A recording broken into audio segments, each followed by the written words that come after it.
ಜ್ಯೋತಿಷ್ಯ ಶಾಸ್ತ್ರದ ಪ್ರಕಾರ ಜಾತಕದಲ್ಲಿ ಎಲ್ಲಾ ಗ್ರಹಗಳು ರಾಹು ಮತ್ತು ಕೇತುಗಳ ಮಧ್ಯೆ ಬಂದಾಗ ಕಾಲಸರ್ಪದೋಷ ಉಂಟಾಗುತ್ತದೆ ಎಂದು ನಂಬಲಾಗಿದೆ. ಇದು ವ್ಯಕ್ತಿಯ ಜೀವನದಲ್ಲಿ ಅಡೆತಡೆಗಳು, ಮಾನಸಿಕ ಅಶಾಂತಿ ಮತ್ತು ಯಶಸ್ಸಿನ ವಿಳಂಬಕ್ಕೆ ಕಾರಣವಾಗಬಹುದು ಎನ್ನಲಾಗುತ್ತದೆ. ಈ ದೋಷದ ಬಗ್ಗೆ ಪ್ರಮುಖ ಮಾಹಿತಿಗಳಿಲ್ಲಿವೆ. ಕಾಲಸರ್ಪದೋಷದ ವಿಧಗಳು. ರಾಹು ಮತ್ತು ಕೇತುಗಳು ಇರುವ ಸ್ಥಾನಗಳನ್ನು ಆಧರಿಸಿ ಒಟ್ಟು 12 ವಿಧದ ಕಾಲಸರ್ಪದೋಷಗಳನ್ನು ಗುರುತಿಸಲಾಗುತ್ತದೆ. ಅವುಗಳಲ್ಲಿ ಮುಖ್ಯವಾದವು: ಜಾತಕದಲ್ಲಿ ಲಗ್ನದಲ್ಲಿ ರಾಹು ಮತ್ತು 7ನೇ ಮನೆಯಲ್ಲಿ ಅಂದರೆ ಸಪ್ತಮ ಸ್ಥಾನದಲ್ಲಿ ಕೇತು ಇದ್ದು ಉಳಿದೆಲ್ಲ ಗ್ರಹಗಳು ಇವುಗಳ ಮಧ್ಯೆ ಸಿಲುಕಿಕೊಂಡಿದ್ದರೆ ಅದನ್ನು ಅನಂತ ಕಾಲಸರ್ಪದೋಷ ಎನ್ನಲಾಗುತ್ತದೆ. ಈ ದೋಷವು ಮುಖ್ಯವಾಗಿ ವ್ಯಕ್ತಿಯ ವ್ಯಕ್ತಿತ್ವ ಮತ್ತು ಅವರ ವೈವಾಹಿಕ ಜೀವನದ ಮೇಲೆ ಪ್ರಭಾವ ಬೀರುತ್ತದೆ. ಇದರ ವಿವರಗಳಿಲ್ಲಿವೆ. 1. ಅನಂತ ಕಾಲಸರ್ಪದೋಷದ ಲಕ್ಷಣಗಳು ಮತ್ತು ಪ್ರಭಾವ. ಮಾನಸಿಕ ಒತ್ತಡ. ಲಗ್ನದಲ್ಲಿ ರಾಹು ಇರುವುದರಿಂದ ವ್ಯಕ್ತಿಯು ಅತಿಯಾದ ಆತಂಕ, ಮಾನಸಿಕ ಗೊಂದಲ ಅಥವಾ ನಿರ್ಧಾರ ತೆಗೆದುಕೊಳ್ಳುವಲ್ಲಿ ಅಸ್ಥಿರತೆಯನ್ನು ಅನುಭವಿಸಬಹುದು. ವೈವಾಹಿಕ ಜೀವನದಲ್ಲಿ ಏರಿಳಿತ.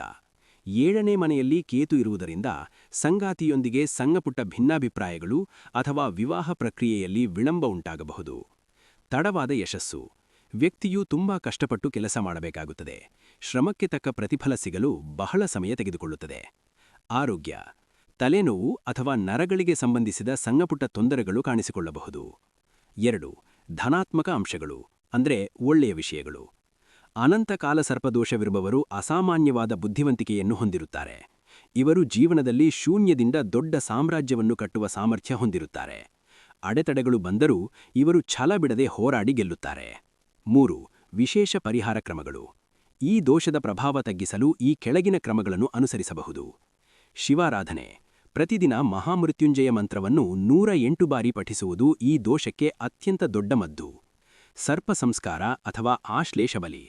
ದಕ್ಷಿಣ ಕನ್ನಡದ ಕುಕ್ಕೆ ಸುಬ್ರಹ್ಮಣ್ಯ ಕ್ಷೇತ್ರಕ್ಕೆ ಭೇಟಿ ನೀಡಿ ಪೂಜೆ ಸಲ್ಲಿಸುವುದು ವಿಶೇಷ ಫಲ ನೀಡುತ್ತದೆ. ನಾಗರಪಂಚಮಿ ಪೂಜೆ. ವರ್ಷಕ್ಕೊಮ್ಮೆ ನಾಗರಪಂಚಮಿಯಂದು ಶಾಸ್ತ್ರೋಕ್ತವಾಗಿ ನಾಗದೇವತೆಗೆ ಪೂಜೆ ಮಾಡಿ. ಲೋಹದ ಉಂಗುರ. ಬೆಳ್ಳಿಯ ಸರ್ಪಾಕೃತಿಯ ಉಂಗುರವನ್ನು ಜ್ಯೋತಿಷಿಗಳ ಸಲಹೆಯಂತೆ ಧರಿಸುವುದು ಮನಸ್ಸಿನ ಶಾಂತಿಗೆ ಸಹಕಾರಿ. ದಾನ. ಈ ದೋಷದ ಶಾಂತಿಗಾಗಿ ಗಾಜಿನ ವಸ್ತುಗಳು ಅಥವಾ ಕಪ್ಪು ಎಳ್ಳನ್ನು ದಾನ ಮಾಡುವುದು ಒಳ್ಳೆಯದು. ಗುಳಿಕಾ ಕಾಲಸರ್ಪದೋಷದ ಪ್ರಮುಖ ಲಕ್ಷಣಗಳು. ವಾಕ್ಸ್ಥಾನದ ಮೇಲೆ ಪ್ರಭಾವ. ನಿಮ್ಮ ಜಾತಕದಲ್ಲಿ ರಾಹು 2ನೇ ಮನೆಯಲ್ಲಿದ್ದಾನೆ, ಅಂದರೆ ಧನ ಮತ್ತು ವಾಕ್ಸ್ಥಾನ. ಇದರಿಂದ ನೀವು ಸತ್ಯವನ್ನೇ ಹೇಳಿದರೂ ಅದು ಇತರರಿಗೆ ಕಟುವಾಗಿ ಅಥವಾ ಅಹಂಕಾರದಂತೆ ಕೇಳಿಸಬಹುದು. ಇದರಿಂದ ವಿನಾಕಾರಣ ಶತ್ರುಗಳು ಹೆಚ್ಚಾಗಬಹುದು. ಹಣಕಾಸಿನ ಅಸ್ಥಿರತೆ. ಹಣವು ಕೈಗೆ ಬರುತ್ತದೆ, ಆದರೆ ಬಂದಷ್ಟೇ ವೇಗವಾಗಿ ಅನಿರೀಕ್ಷಿತ ಖರ್ಚುಗಳ ಮೂಲಕ ಖಾಲಿಯಾಗುತ್ತದೆ. ಉಳಿತಾಯ ಮಾಡುವುದು ನಿಮಗೊಂದು ದೊಡ್ಡ ಸವಾಲಾಗಬಹುದು. ಕುಟುಂಬದಲ್ಲಿ ಕಿರಿಕಿರಿ. ಹಿರಿಯರೊಂದಿಗೆ ಅಥವಾ ಕುಟುಂಬದ ಸದಸ್ಯರೊಂದಿಗೆ ಸಣ್ಣಪುಟ್ಟ ವಿಚಾರಕ್ಕೆ ಮನಸ್ತಾಪಗಳುಂಟಾಗುತ್ತಿರುತ್ತವೆ. ಆರೋಗ್ಯ. 8ನೇ ಮನೆಯಲ್ಲಿ ಕೇತು ಇರುವುದರಿಂದ ಗುಪ್ತ ರೋಗಗಳು ಅಥವಾ ಚರ್ಮಕ್ಕೆ ಸಂಬಂಧಿಸಿದ ಸಣ್ಣಪುಟ್ಟ ಅಲರ್ಜಿಗಳು ಕಾಣಿಸಿಕೊಳ್ಳಬಹುದು. ಈ ದೋಷಕ್ಕೆ ನಿಮ್ಮ ಜೀವನದ ಮೇಲೆ ಆಗುವ ಪರಿಹಾರಾತ್ಮಕ ಬದಲಾವಣೆಗಳು. ಜ್ಯೋತಿಷ್ಯ ಶಾಸ್ತ್ರದ ಪ್ರಕಾರ ಗುಳಿಕಾ ದೋಷವಿದ್ದವರಿಗೆ 32 ರಿಂದ 35 ವರ್ಷದ ನಂತರ ಅದೃಷ್ಟದ ಬಾಗಿಲು ತೆರೆಯುತ್ತದೆ. ಅಲ್ಲಿಯವರೆಗೂ ಜೀವನವು ಒಂದು ರೀತಿಯ ಪರೀಕ್ಷೆಯಂತೆ ಭಾಸವಾಗಬಹುದು.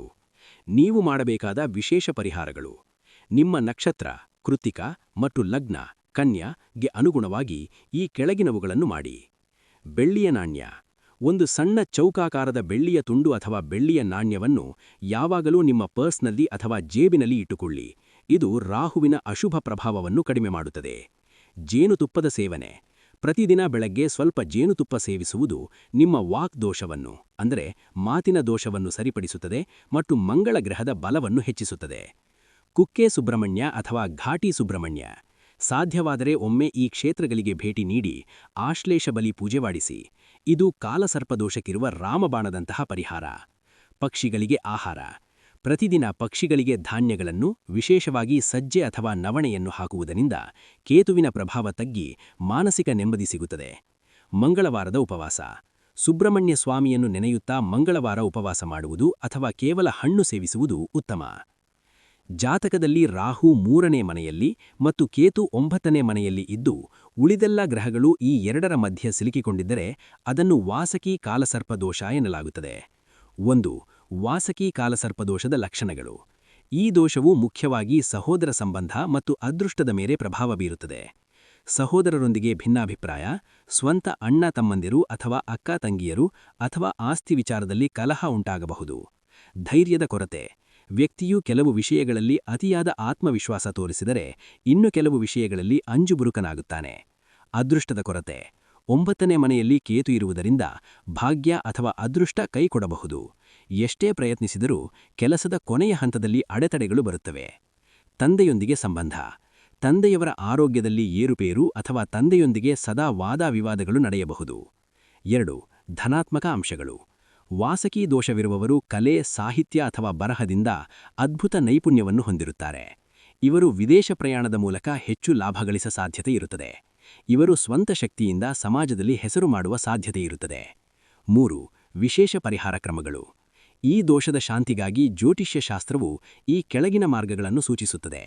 ನಾಗಪಂಚಮಿ ಪೂಜೆ. ವಾಸಕಿ ಎನ್ನುವುದು ಸರ್ಪಗಳ ರಾಜರಲ್ಲಿ ಒಬ್ಬ. ಹಾಗಾಗಿ ನಾಗರ ಪಂಚಮಿಯಂದು ನಾಗಲಿಂಗ ಪುಷ್ಪದಿಂದ ಪೂಜೆ ಮಾಡುವುದು ಶ್ರೇಷ್ಠವಾದದ್ದು. ಮೂಲ ನಕ್ಷತ್ರದಿಂದು ಪೂಜೆ.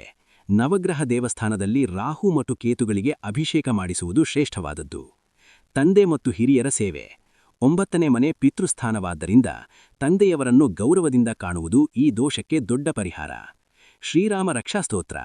ಪ್ರತಿದಿನ ಶ್ರೀರಾಮ ರಕ್ಷಾಸ್ತೋತ್ರ ಪಠಿಸುವುದರಿಂದ ಧೈರ್ಯ ಹೆಚ್ಚಾಗುತ್ತದೆ ಮತ್ತು ಅಡೆತಡೆಗಳು ದೂರವಾಗುತ್ತವೆ.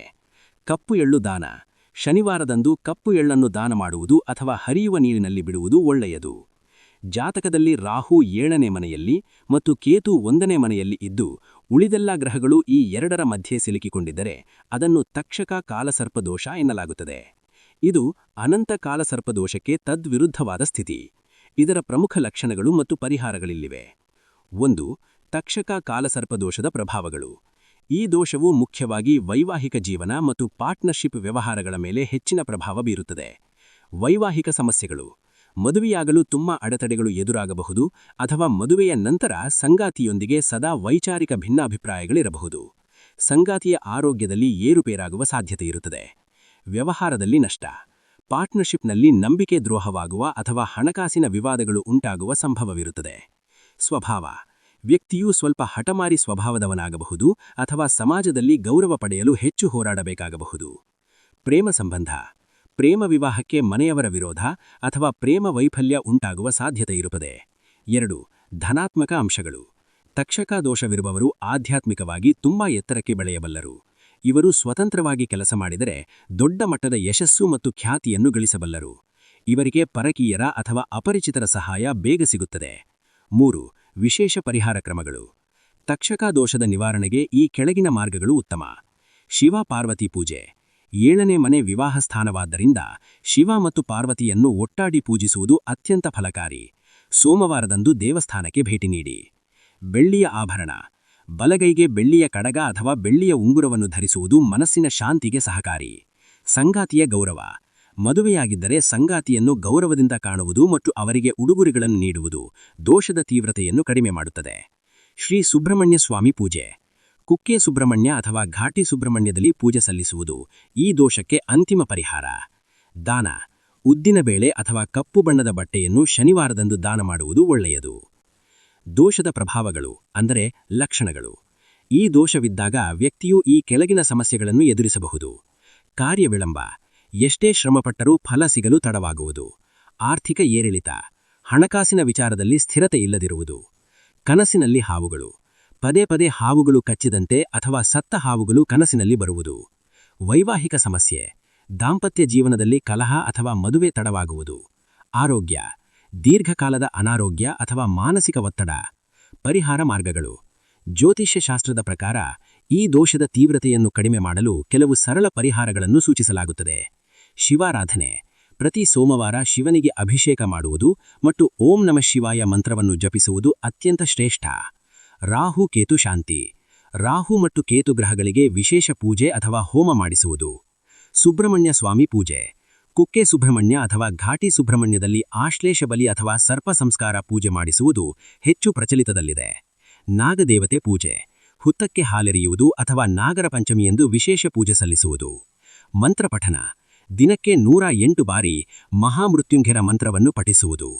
ಗಮನಿಸಿ, ಎಲ್ಲಾ ಕಾಲಸರ್ಪ ದೋಷಗಳು ಕೆಟ್ಟದ್ದಲ್ಲ. ಕೆಲವು ಜಾತಕಗಳಲ್ಲಿ ಇದು ವ್ಯಕ್ತಿಯನ್ನು ಅತ್ಯಂತ ಎತ್ತರದ ಸ್ಥಾನಕ್ಕೆ ಉದಾಹರಣೆಗೆ ರಾಜಕೀಯ ಅಥವಾ ಉದ್ಯಮಕ್ಕೆ ಕೊಂಡೊಯ್ಯುವ ಶಕ್ತಿಯನ್ನು ಹೊಂದಿರುತ್ತದೆ.